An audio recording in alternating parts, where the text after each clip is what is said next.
We all tend to believe that family is a natural sanctuary, never realizing that prejudice and misunderstanding can turn blood ties into prison bars. Yet when you are finally seen and truly valued, that long overdue warmth can light up every moment that was ever stolen from you. After I came back, I started to suspect that my family had come back along with me. They behaved as if they had always known that the fire which had consumed me years ago had never been an accident at all.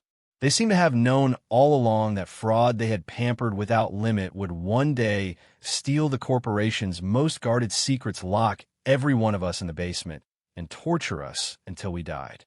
It was only in their final moments that they finally, too late, understood that I, the one who had always been dismissed and never mattered, was the very person who had desperately tried to hold our shattered family together.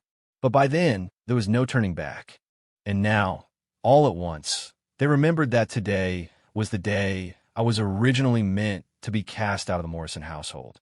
Since fate had granted them one more chance this time, they would never let me leave. It was at that moment, drenched and disheveled, that I knocked on the Grand Mansion's front door. The moment the door swung open, I saw my father, Robert, and instinctively flinched. "I am so sorry. I am late." Robert looked at me, but there was a tenderness and pity in his eyes that I had never seen before. Was I imagining it? Dylan, seated at the table, caught sight of my pathetic state, a smirk playing on his lips as he thought to himself, Ethan was about to get torn apart. But he failed to notice that the way everyone else at the table was looking at him had already changed entirely. Robert spoke up suddenly. "Go upstairs and put on some dry clothes first." Dylan went rigid. This was not how things were supposed to go. At this hour, Robert would usually tear into me for being late, then forbid me from eating and banish me straight to my room. I was full of confusion, but I did not dare to ask. I simply nodded and turned to climb the stairs. The instant my figure vanished from sight, the eyes of everyone at the table followed me, and they all quietly welled up with tears. Back in the cramped servants' quarters, I changed into dry clothes, but I did not head back down right away. In the past, being even a moment late meant I could forget about dinner. Even though Robert had not yelled at me, I was not about to risk walking back into the line of fire. After waiting downstairs for some time, without seeing me, "Why has not Ethan come down yet? Who does he think he is? Is he seriously giving us attitude in front of Dylan?" My younger sister, Sophie, wore her usual expression of utter contempt and stormed up the stairs. Watching her storm off, Dylan felt a surge of satisfaction, though he kept up his polished, good guy act. Ethan did not mean to be late. I think maybe those hoodlum friends of his suddenly needed him for something. Robert simply grunted in response and said no more. What was happening now? Dylan had expected a spectacle, certain there would be drama to enjoy, but there was nothing. Never mind, he told himself. There would be plenty of chances later. By the time Sophie reached my door, tears were already streaming down her face. She had no idea how to face her own brother, the one who, in a last life, had left with regrets, never once truly knowing her love. Hearing the commotion outside, I opened the door to find Sophie standing there, her face wet with tears. "What happened to you?" I asked. Sophie suddenly threw her arms around me and held on tight. I froze completely. I had braced myself for her usual cutting sarcasm. Sophie had always been the one who could not stand me. Sometimes just me saying her name was enough to make her turn on me instantly. But now, what had gotten into her? "Could you please call me Sophie again? Just once." Her unexpected plea left me rooted to the spot. "Sophie." The moment she heard me speak her name, Sophie finally, reluctantly, released me. "Come on, let's go down and eat." What is this all about? I could not help asking. Ethan. She could not just come out and tell me she had been reborn. But that was exactly what had happened. To me, in this moment, her sudden intimacy felt like a gift I had never expected, and also like a slow-acting poison. "Ethan, do not be nervous," she said quietly. "I just want you to come down and have dinner with us. That is all. I promise." I nodded. Pissing off Sophie never led anywhere good. If I pushed her too far, I would be the one who ended up paying for it. Once I took my seat at the table, I realized that no one had actually yelled at me. In the past, even when I showed up on time, they always found something to pick on. But tonight, they seemed to be waiting for me on purpose. No one had touched a single dish on the table. What was going on here? My mother and my sisters kept sneaking glances at me. Then Dylan spoke up once more with a show of false concern, determined to cause trouble. Ethan, did those lowlifes get you into trouble again? If they're threatening you, you should tell Mom and Dad. I frowned. What are you talking about? Well, have I ever gotten into trouble with anyone? I denied it in front of everyone, but Dylan was sneering inside. Look at Ethan, so easy to bait. What an idiot. He never learns. He immediately made his eyes go red and put on a look of utter victimhood. In the past life, whenever he put on this pitiful act, Mom, Laura, and our eldest sister, Khloe would go completely soft on him. But now, the way they looked at him held nothing but undisguised loathing and hatred. If they had not still needed to keep up the pretense while secretly gathering his dirty secrets, they would have lunged at him and torn him apart. Ethan, I did not mean anything by it. He sniffled, playing the victim. But why were Mom and his sisters not rushing over to comfort him like they used to? I will get to the bottom of this, Robert said flatly. That single sentence made Dylan jerk back in shock. By all logic, should he not have torn at me first? I also looked at Robert in surprise. I had already mentally prepared myself for his usual tirade. I never expected him to say that. Dinner felt extraordinarily long, but it was the first time in half a year that I had sat through an entire meal without being publicly humiliated.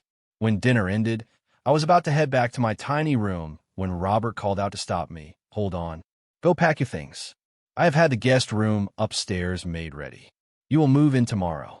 I stood there completely stunned. What was happening today? Robert was actually giving me a proper room. I had been crammed into that cramped, dilapidated servant's quarters for 6 whole months. Why the sudden change? Even though I was full of questions, I still nodded and said, okay. This news sent Dylan's mind into a frenzy. Why did Ethan get this? Someone like him should have been left to rot in that servant's room. What gave him the right to stay in a room almost as good as his?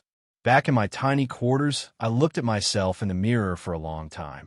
Everything that had happened today felt like a dream that could not be real. If it was a dream, then I would rather not wake up too soon. Early the next morning, I got up and headed out to catch the bus like always. But the moment I opened the front door, someone grabbed my wrist. It was Khloe. I'm taking you to school, she said. Starting tomorrow, I will have a dedicated driver take you. I was too stunned to speak. And so, half pulled by Khloe, I was led into the car, still in a daze. Meanwhile, Dylan had his driver drop him off at a corner near North Shore High. The moment the car pulled away, he ducked into a nearby alley and slipped into a dingy, run-down bar. Mr. Vance, what brings you here today? I need you to get me some guys tonight. Sure thing, Mr. Vance. I have got you covered. So who is the unlucky one? It is not for someone else, Dylan said lazily. It is for me. The bar manager was taken aback. Wait, what? Dylan waved a hand, annoyed. Forget it. You do not need to know the details. Just do what I tell you. He tossed a debit card onto the counter. There's $5,000 in there. I am out. As he stepped out of the bar, a slow smile spread across Dylan's face. Ethan, the show was about to begin. Sure enough, that afternoon after school, let out, I noticed 4 or 5 men watching me closely. Even those men looked confused. Dylan had paid them to bully him on my behalf. Did this rich kid have some kind of weird fetish? I instinctively sped up, but spotted a familiar figure up ahead. It was Dylan, flanked by a few of his sycophantic friends. The men spotted Dylan, exchange a knowing look, and immediately started walking toward me. This is the guy, right? One of them asked, confirming. The words were barely out of his mouth when he suddenly yanked Dylan by the collar. My eyes went wide. What the hell was happening? Dylan's friends panicked immediately. They pulled out their phones to call the cops, but before they could even dial the men, snatched the phones from their hands. You dare mess with our Ethan? This is a lesson for you. Learn it well. With that, the man and his crew turned and walked away. See you later, Ethan. If this punk ever gives you trouble again, just call us. They were almost certainly the men Dylan had hired. Dylan was now sprawled on the ground, looking completely terrified. A crowd of students had already gathered to watch. I tried to leave, but Dylan's friends blocked my path. Hold it! Where do you think you are going? Someone shouted at me. You are nothing but a servant's son. Dylan has been so good to you. He came all this way to walk you home, and you actually paid someone to beat him up? The students watching heard these accusations, and the way they looked at me shifted immediately. Whispers rippled through the crowd. Dylan saw his moment and slowly got to his feet, placing himself in front of me. "Ethan, if I have done something to upset you, just tell me. I will fix it. I promise." His frail appearance and red-rimmed eyes completely fooled everyone there. In their eyes, I had instantly become the arrogant bully, the one who used his status to torment the kind-hearted real son. The murmurs quickly escalated into open accusations and outright ridicule. And inside, Dylan was already laughing to himself. I just wanted to see Ethan hated, scorned, and destroyed by everyone. Why did he have to come back and try to take the Morrisons? This family had always been meant for only me. A wave of deep helplessness washed over me. Sometimes I want to hit back, but I was always drowned out by the tidal wave of gossip before I could even speak. I had to admit, when it came to manipulation and twisting the truth, I was completely outmatched by Dylan. Just then Khloe appeared. Under the stunned eyes of the crowd, she walked straight over to me and took my hand. She did not look at the crowd or listen to the rumors or pay any attention to the harsh insults. She simply and openly led me away. The crowd went silent all at once. Even the air seemed to freeze. Even Dylan stood there stunned, as though he could not process it. But he quickly rationalized it to himself. Khloe must be dragging him off to punish him later. Why else would she take him away? Given Khloe's temper, if she only yelled at him a little, that would be getting off easy. That would be letting him off too easily. I walked behind Khloe and could not help but explain, "I really do not know those guys. I have no idea why they would, I know." She cut me off. "You really trust me?" "I do not know what exactly happened back there," she said quietly. "But fate gave me another chance. This time, I will keep you safe. No one is ever going to hurt you again. As for Dylan, on his birthday, I will personally deliver him to the police. I want him to experience what it feels like to fall from the top. Of course, that is not nearly enough. The surprises I have in store for him are far from over." Just then, Khloe's phone rang. It was her other sister, Olivia. "Khloe, where did you take Ethan? Why is he not home yet?" "I'm taking him out to eat," Khloe replied. "And then I'm getting him some new clothes. I want to come too. You cannot keep him all to yourself. Send me the address." Khloe sighed softly. Knowing she could not stop her, she sent the location. Meanwhile, Dylan was already mentally rehearsing how he would spin the story. To throw all the blame on me. Especially since Khloe had been there, he needed to twist the facts even more carefully. The instant he pushed open the mansion's front door, he ran straight into Sophie and Olivia, who were heading out.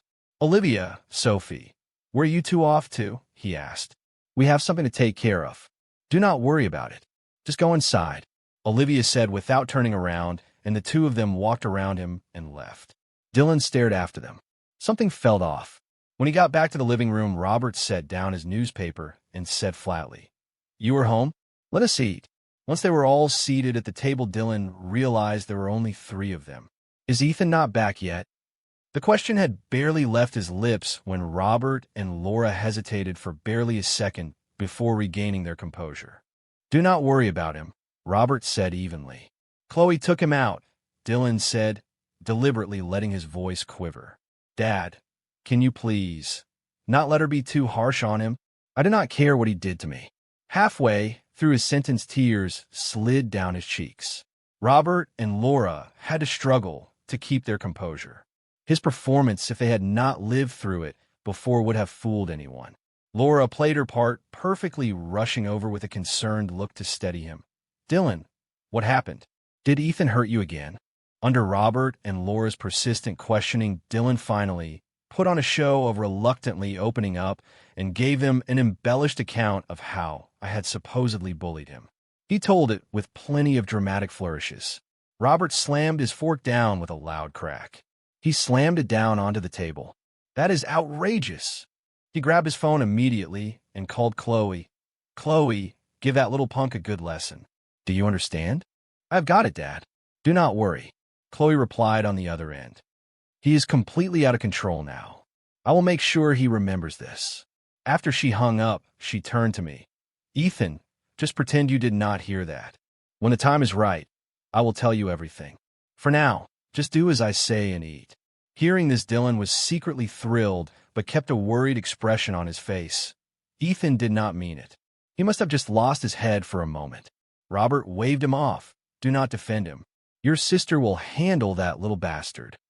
In the entire Morrison household at this moment, only Dylan was still completely in the dark. He thought to himself, was Ethan being punished right now? Would Khloe actually lay a hand on him? Was he already covered in bruises? He desperately wanted to see Ethan's face right at that moment. Robert watched Dylan's pathetic act, his face completely unreadable. Soon enough, he would track down Dylan's birth parents and have them arrested right in front of him. When that happened, he would see if Dylan could keep up his act. Robert thought coldly. Meanwhile, in Dylan's imagination, the one being punished was actually sitting comfortably next to Khloe eating a peaceful meal at a restaurant. Before long, two more familiar figures arrived, my other two sisters, Olivia and Sophie. Dish after dish was served. The three of them exchanged a look. The next moment, my plate was piled high with food from them.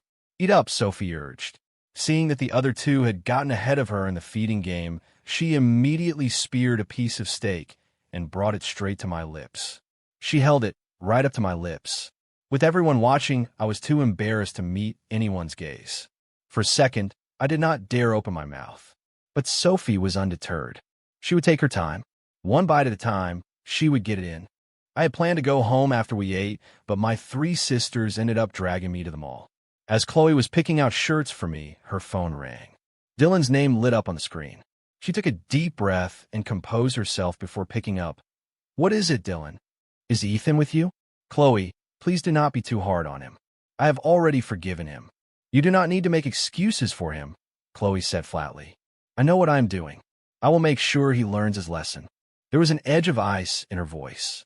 But the very next moment, when I stepped out of the fitting room, the frost on her face vanished, instantly replaced by a warm smile. That looks great, but it is a little formal. How about trying this one instead? Once I was back in the fitting room, she raised the phone to her ear again. Khloe, what was that noise just now? Dylan pressed. Nothing, she said, her tone turning cold. I was just dealing with Ethan. He still has not shown a shred of remorse. A triumphant smile tugged at Dylan's lips, but he had no idea that smile would not last. Because at almost the exact same moment, Robert got a call from the investigator. They had already located the exact whereabouts of Dylan's birth parents. The next morning, I got ready to head out for the bus like usual. The moment I reached the front door, I spotted a black sedan parked at the curb. Mr. Morrison, please get in. A chauffeur in uniform respectfully held the door open for me. At the same time, Robert also took 4 or 5 bodyguards to the rental house of Dylan's birth father, Frank Holden. Frank was playing cards with a few heavily tattooed men. They were hunched over the table, shuffling cards. Those men were the very human traffickers he had been working with all these years. Frankie, do not worry, one of them said. Your share from that last shipment of kids is definitely coming your way. Ah, boss, just give me whatever you think is fair. Frank smiled, all oily flattery and fawning. But inside, he was absolutely thrilled.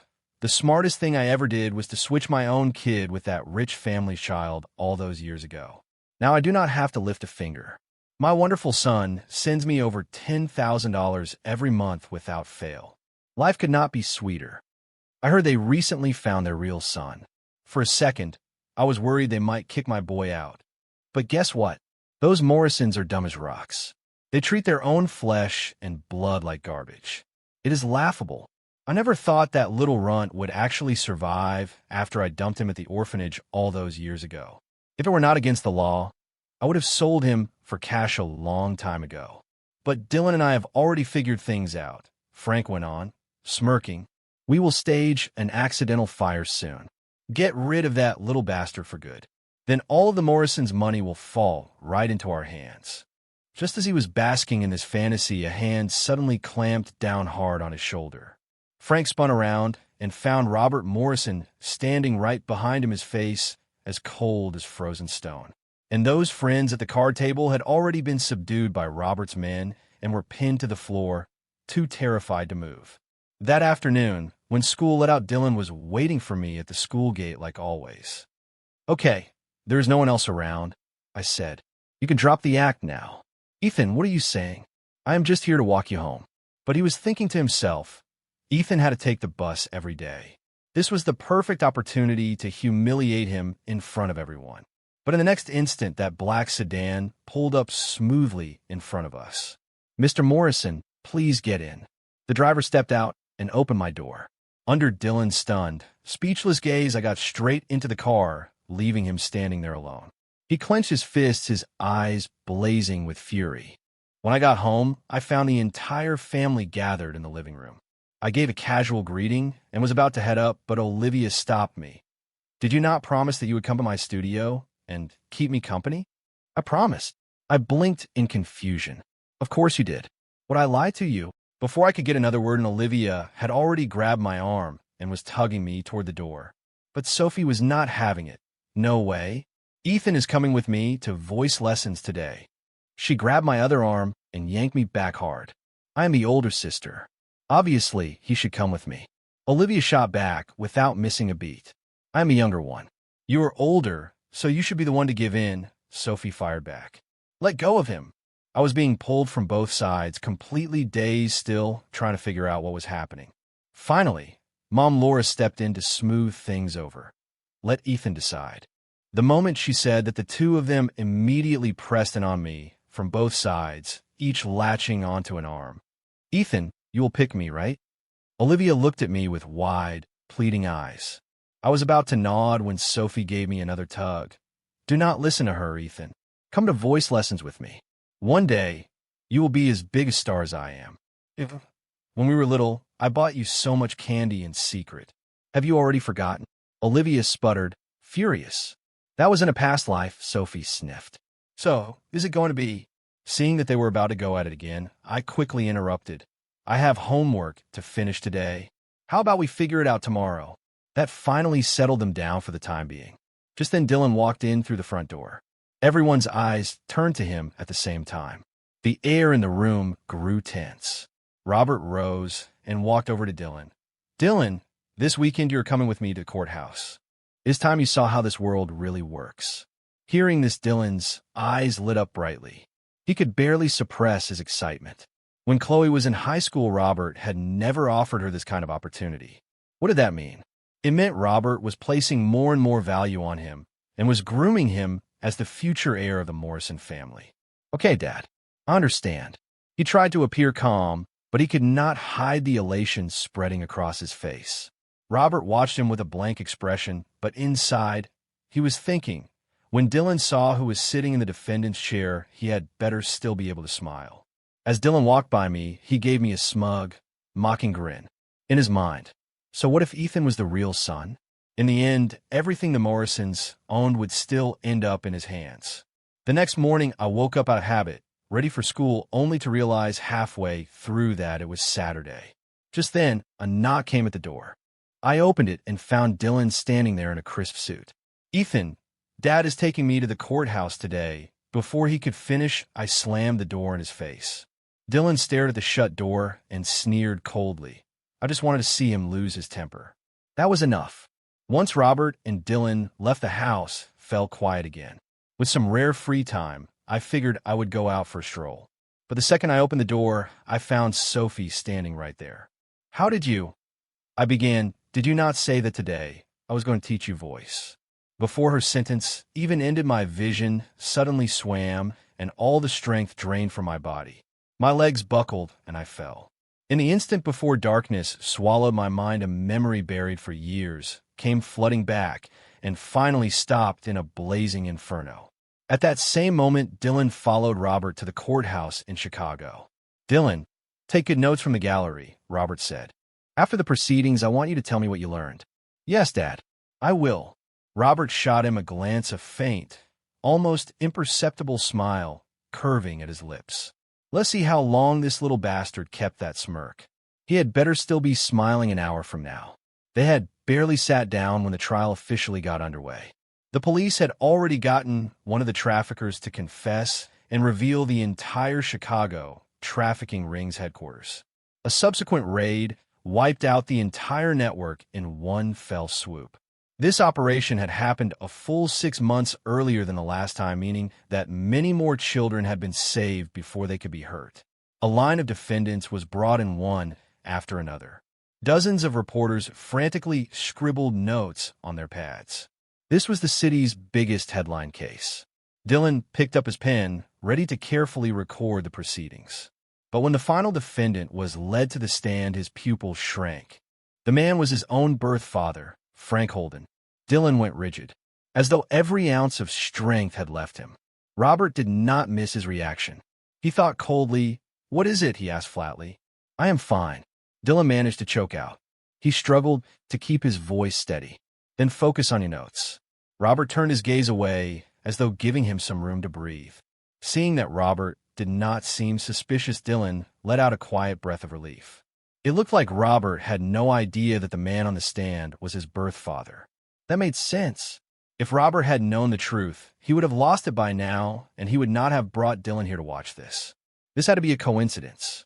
Still, watching Frank in cuffs on the stand, Dylan's thoughts were in complete turmoil. Emotions churned his chest, but he had to force himself to keep his face completely unreadable. When the trial concluded, he heard the judge hand down the sentence: Frank Holden, 10 years. Dylan almost broke the pen in his grip. As they stepped out of the courthouse, his legs felt unsteady. "Are you all right? You look pale," Robert asked with a show of concern. "I'm fine. I was just sitting for too long. A little stiff." Robert did not push it. It was not yet time to show his hand. On Dylan's birthday, I would give him a gift he would never forget. Robert thought to himself, "What did you think of the trial?" "I think." Dylan stumbled over his words. He could not piece together a full sentence. "We will discuss it later. Make sure your notes are ready. Do not let me down." Meanwhile, I woke up slowly in a hospital bed. The inferno that had swallowed everything was still terrifyingly clear in my mind. The fear in my chest would not fade. But this time I finally understood. I understood why my family had suddenly become so different. Khloe, Olivia, and Sophie stood on both sides of my bed, their faces etched with worry. "Ethan, you are awake. The doctor said you were fine. You frightened us." I pushed myself up into a sitting position and shook my head. "I am all right, but I have questions. The way you're acting now is different from before, is not it?" "Ethan, what are you saying?" "I do not understand." Sophie's voice was strained, her eyes darting nervously. Her reaction confirmed my suspicion completely. "I just had a long dream," I said slowly. "In that dream, that boy was not as lucky as me. He died in a fire." When the words left my mouth, the air seemed to solidify. From the looks on their faces, I could tell they knew. I had remembered everything. "If you're being kind to me only out of guilt, then do not bother. You owe me nothing." Chloe's eyes went red instantly. "No, Ethan, you have it backwards. We owe you. We owe you so much. A lifetime could not make up for it. But please give us a little more time. I will prove to you that this time, we are real." Looking into her serious eyes, I paused for a moment and finally nodded. "Thank you, Ethan," she whispered. At the same time, Dylan returned to the Morrison house. That was way too close, he thought, grinding his teeth. At least Robert did not get suspicious. I cannot wait any longer. I need to get Ethan out of this house for good. He slipped silently into Chloe's room and from her jewelry box took her favorite necklace. Then he pushed open the door to my new room. The furniture in this room was almost as good as his own, refined and luxurious. Just seeing it sparked a wave of jealousy in him. Why does Ethan get to stay in a place like this? He should be rotting in the servants' quarters. A cruel glint flashed in his eyes. He jammed the necklace under my mattress. Soon enough, Ethan would crawl back to where he belonged. As for the cameras, he had already bribed the guard to delete the footage. This time he was sure he could not mess up. When I got back from the hospital, Dylan was waiting for me in the living room, looking relaxed. "Ethan, what happened to you? Get into another fight with your thug friends." I ignored him and headed straight for the stairs. "You know, Ethan, Dad took me to the courthouse today." He lowered his voice deliberately, wearing a look of deep affection. "He said he has great expectations for me. Oh, by the way, I am so sorry. I almost forgot. You are his real son. How careless of me." His fake performance was making my skin crawl. It was getting under my skin. I sighed, and without a second thought, I slapped him across the face. The sharp crack echoed through the living room. One side of Dylan's face flushed an angry red. You dare to hit me? Why would not I? I shot back coldly. That slap was a long time coming. I was fooled by your fake act before. I had kept quiet before because I did not want to cause trouble, so I had held my tongue. In my last life, I did not fully understand what was happening until the moment the fire consumed me. But this time was different. This time, you would pay whatever price you owed. Just then, Khloe and the others walked into the living room. The moment Dylan saw them, he immediately switched to his victim face. What is going on? Khloe hurried over and positioned herself between us. It looked like she was shielding Dylan, but I knew she was really shielding me. Dylan covered his burning cheek, his eyes wide and glistening with tears, looking utterly victimized. Did Ethan hurt you again? Khloe asked. No, he just... I will pull the security footage. Khloe cut him off. Do not worry, Dylan. I will get to the bottom of it. She laughed coldly inside. She remembered this day too well. In a last life script, Dylan was supposed to frame me today and claim I had stolen her necklace. Would he dare let her check the cameras? Not a chance. The footage had likely been tampered with already. Sure enough, the moment he heard cameras, Dylan flinched. If she actually reviewed the tapes, the inconsistencies would be exposed in no time. His scheme to frame me would fall apart completely. Hold on, Dylan said, stopping her. Actually, I just tripped and fell. Really, it was not Ethan. Dylan, are you still defending him? Khloe asked, feigning disappointment. It is true, Khloe. Do you not trust me? Khloe did not push him further.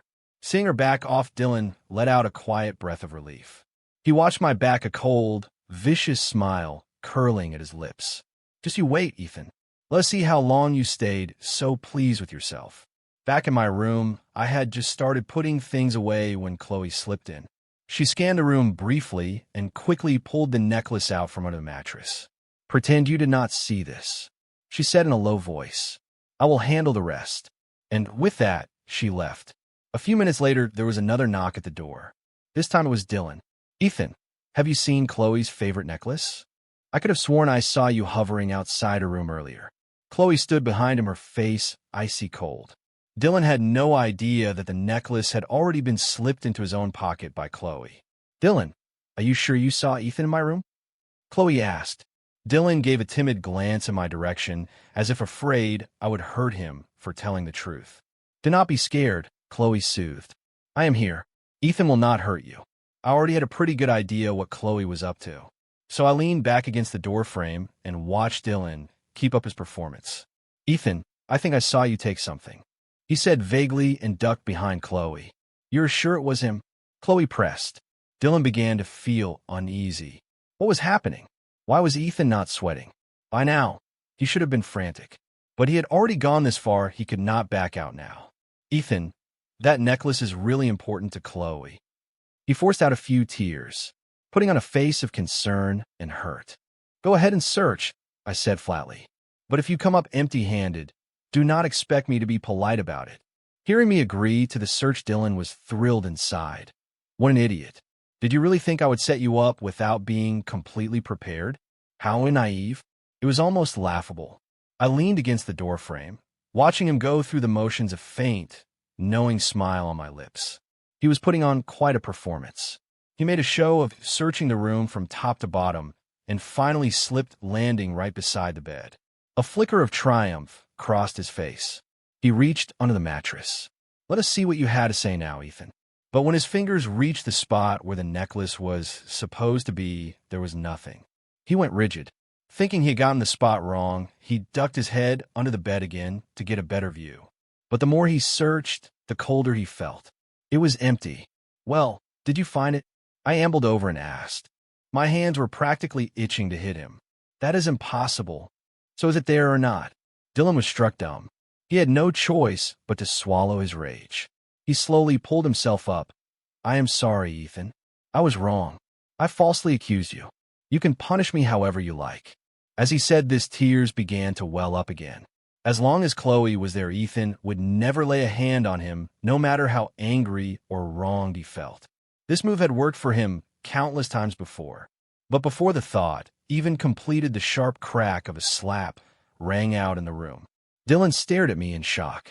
Before he could get a word out, a second slap landed with full force. This time he was truly scared. Ethan had actually hit him in front of Khloe. Enough. What are you doing? Seeing that I had vented enough, Khloe finally stepped in and pulled Dylan aside. I am sorry, Ethan. It is all my fault. I deserve it. Dylan choked out between sobs. I pretended to have a sudden thought and pointed at his pocket, my face full of mock surprise. Dylan instinctively looked where I was pointing. The next moment, he went rigid as though he had been struck by lightning. Peeking out of his pocket was the very necklace he had been looking for. Khloe pretended to notice it now and walked over to pull it out. Seeing the complicated look in Khloe's eyes, Dylan started to panic for real. I do not know how that got into my pocket. Dylan, Khloe said, her voice heavy with disappointment. If you wanted something, you could have just told me. She gave his shoulder a light pat and turned ahead, downstairs, a trace of sadness on her face. Ethan, what did you do to her? He demanded quietly. Were you not just calling me your good brother a moment ago? I retorted coldly. Do not think your little games will change anything. This family will be mine. Late that night, long after every light in the Morrison estate had gone dark, Dylan crept out of his room. He tiptoed to the kitchen. First, he turned the gas valve open, then grabbed several jugs of cooking oil and poured them frantically across the floor. Then he took out a lighter, a sick, manic light in his eyes, and lit a dry rag on fire. Enjoy this present, Ethan. He casually tossed the flaming rag onto the floor. The flames immediately raced along the oil trail. Watching the fire take hold, he turned and went back to his room, satisfied. What he did not know was that every move he made had already been recorded by the micro cameras hidden in the corners. They caught everything. He also did not know that Khloe had already gotten me out of the house. In reality, the entire mansion held only him now. He lay back down in his bed, planning to wait for his sisters to discover the fire and then heroically come to rescue him.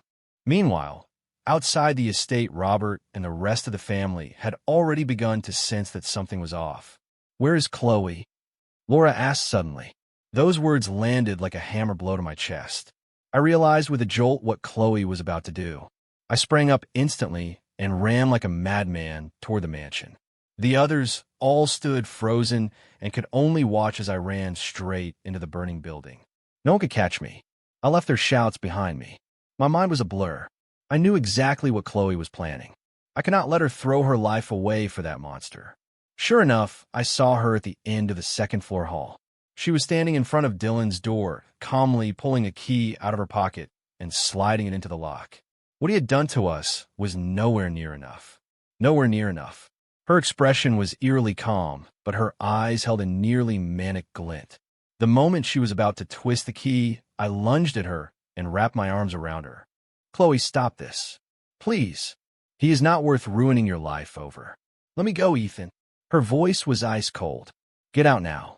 What happens to me does not matter. Have you thought about Dad, about Mom, about Olivia and Sophie? What about me? Did you even factor me in? My words made her freeze. Her hand hovered above the lock. If she actually got caught, what would that mean for our family? Ethan would have to carry the stigma of being a murderer's brother for the rest of his life. What would Mom and Dad face? Would they ever be able to hold their heads up again? Was it worth it? For a monster like him? Come with me, please. I begged softly. Just then the door suddenly swung open from inside.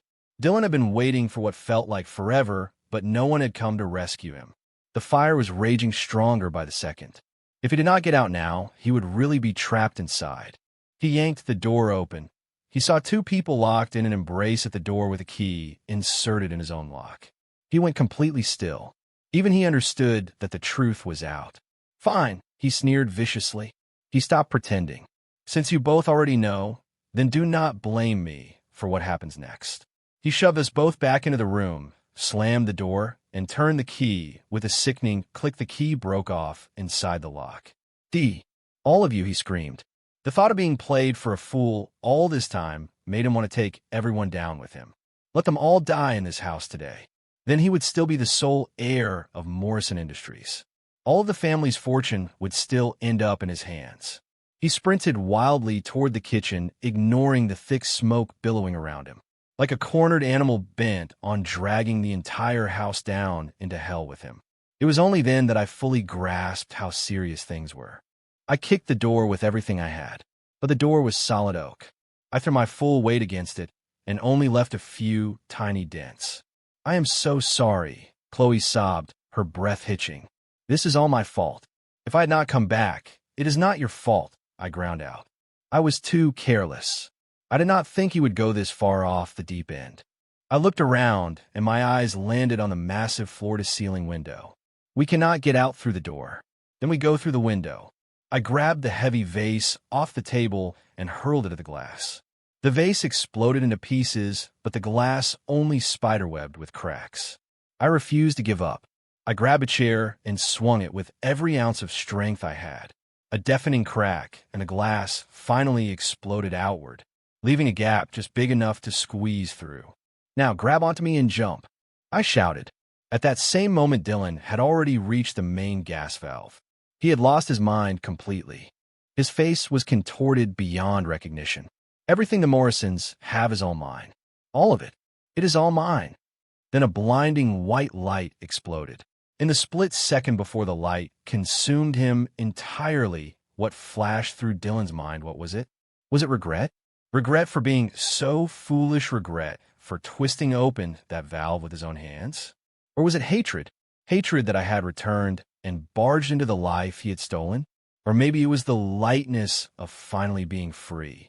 In that fleeting moment of clarity, he suddenly recalled the very first day he saw me. He remembered the terror he had felt, afraid that once they knew the truth, they would discard him like trash. Because the real son had come home. So he began to lie, to scheme, to manipulate, using every tool he could imagine to turn my life into a living hell. My suffering had become his pleasure, his solace, his security. At some point, without even realizing it, he had become a monster. Hypocritical, shameless, repulsive, greedy. Just the sight of me, or even receiving a sliver of affection, was unbearable to him. Looking back, he finally saw himself for what he was. A rabid dog, a pathetic, laughable clown. The love he had so desperately craved from the very start was never his. It had always been meant for me. He was the intruder, the cuckoo in the nest. But now none of that mattered anymore. This end was exactly what he had earned. Finally, he could stop now. No more scheming, no more lies, no more playing the victim. Maybe in the next life, he could be someone a little more normal, a little kinder. That brilliant white light finally consumed everything. No, Robert and the others had just reached the edge of the grounds when a deafening explosion tore through the night sky. The blast wave hit them like a tidal wave and sent Robert flying to the ground. The Morrison mansion crumbled in the fire. In the blink of an eye, the entire structure was reduced to a heap of smoldering debris. Olivia stared at the ruins in stunned silence, her mouth hanging open, her eyes hollow. "Khloe, Ethan, Sophie screamed, her voice raw with despair. She completely broke down. She threw herself into the wreckage without hesitation, clawing frantically at the rubble and beams with her bare hands. "Ethan, come out. Please come out." A searing, tearing pain exploded in Robert's chest. His throat filled with the taste of blood, and he coughed up blood. Laura stood frozen, unmoving, her eyes locked on the rubble like a statue with no soul. "This is a dream," she kept telling herself. "It has to be a dream. When I wake up, everything will go back to how it was." Just then I let out a roar, using the very last of my strength, and kicked the heavy wardrobe off my body. Everyone's heads snapped toward me at once, as if grasping for a lifeline, and they surged toward me desperately. The blast had happened on the far side of the house, and the house's construction was solid, and the wardrobe had absorbed much of the force. Otherwise, even with the window escape, we might not have made it. "Call 911. Now," I shouted. "Khloe is unconscious." Khloe had not been as lucky as I had. The shockwave had flung her straight into a thicket of shrubs. If those bushes had not broken her fall, her injuries would have been infinitely worse. Only once I saw the paramedics will her into thee, or did I finally let out a long breath. And it was only then that the rest of my family reached me. I could not hold on anymore. My vision went black, and I passed out. When I came to again, the first thing I saw was a blindingly white ceiling. The scent of antiseptic hung in the air. I had survived, and this time I was not alone. The doctor told me that I only had some scrapes and a mild concussion. I would need to stay in the hospital for a day or two of observation. How is Khloe? I asked. She is still in surgery, the doctor replied. Multiple fractures plus a lung contusion. But she's going to live. You saved her. I shut my eyes, my throat tight. It was not until 3 in the morning that the red light outside finally went dark. When they wheeled Khloe out, there was a smear of blood at the corner of her mouth, and her face was terrifyingly pale, but her breathing had evened out. Afterward, she was transferred to the ICU. Olivia sank to the floor, covering her face and sobbing uncontrollably. Sophie helped her up, her own voice raw from tears, but she clenched her jaw and held on. As long as she was alive, everything would still be okay. The next morning, the police arrived at my room. The lead investigator placed a clear evidence bag on my nightstand. It held a tiny camera smaller than a toy. "Who set this up?" he asked. Everyone looked at Mom Laura. She pressed her lips together and then nodded. "I did. A week ago." Dylan has been glued to the main cameras. He did not know about this one. The detective gave a brief summary of their findings. The main gas valve at the mansion had been opened fully. The kitchen floor had been extensively doused with cooking oil as an accelerant. After the blaze ignited, the lock on one bedroom door had been forcibly damaged from the outside. We recovered from the rubble a broken key fragment that matched the broken piece in the lock exactly. The footage clearly captured Dylan Holden carrying out his entire plan. He did not make it out. The detective paused. Based on the scene, the kitchen explosion ended his life in an instant. He looked at me. "You are the victims. Do not worry. The law will give you the justice you deserve." 2 weeks later, Khloe was transferred from the ICU to a regular room. When I opened her door, she was sitting up against the headboard, her right arm in a cast, but her eyes still held their usual stubborn fire. She looked at me for a long moment, and her eyes slowly reddened. "Why don't you just yell at me?" she said, holding back her tears. "Think of it as a peace offering." I smiled. "If you are serious, I will. I am dead serious." There was a fierce resolve in her voice. "From now on, if anyone so much as touches you, I will tear them apart." This was the Khloe I had always known. The sharp edges that had been dulled by a lifetime of guilt were still there, but this time they were finally aimed in the right direction. True rebirth is not about rewriting the past, but about learning to rebuild trust among the ashes.